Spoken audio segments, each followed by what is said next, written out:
definitely experience powerful energy. Yeah.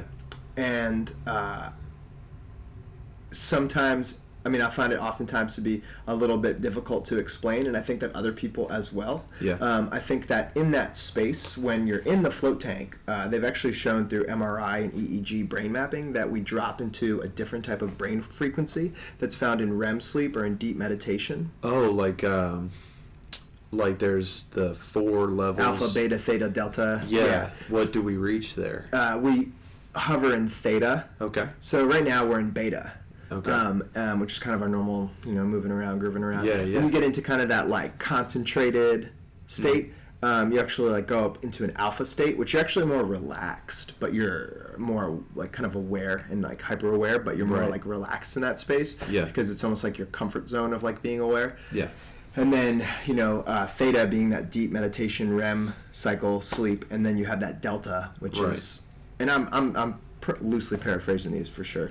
That delta is pretty much that like offline. It's like that deep delta. You like lucid dreams or something like that. It's like if you're dreaming, that's like when you're having those like vivid dreams, maybe. You kind of hover right on the edge, which is really interesting. So if you ever fall asleep, or right when you wake up in the morning, right before your alarm goes off, right afterwards, or right when you're kind of drifting off to sleep, and you're kind of like glimpsing through the veil into the dream world and kind of like swirling thoughts, and you can almost control those dreams a little bit. Yeah. That's kind of how it feels in the tank sometimes, and you almost, if you get comfortable enough, you start to get those like those hypnic jerks where you kind of like feel like you're falling for a second, and then you wake back up as your head rolls off the pillow or just kind of like moves towards the side.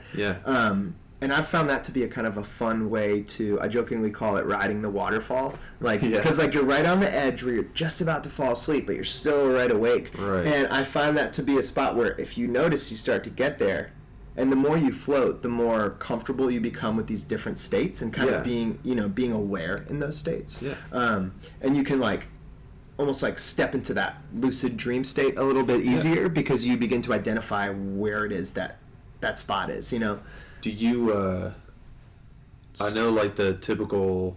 Just one second, just to tie it back, because you asked like spiritually. Yeah. And when I think about like that lucid state where I have those powerful spirit, dream experiences where like I feel like I need to extrapolate some sort of message from there, I feel like that goes back towards my sort of like spirituality, like in the sense of like the energy and the universe and just kind of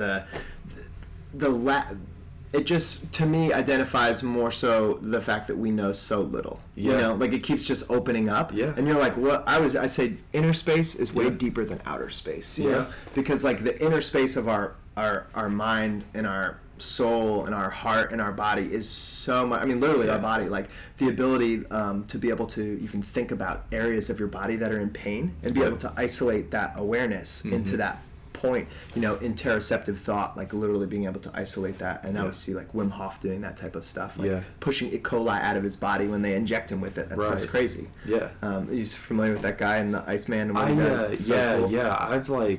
I haven't watched too many videos on him, but I've seen like his channel and everything, and I haven't taken like a rainy day to like dive into that channel because I know like if I do, I'm gonna like want to watch like it's incredible.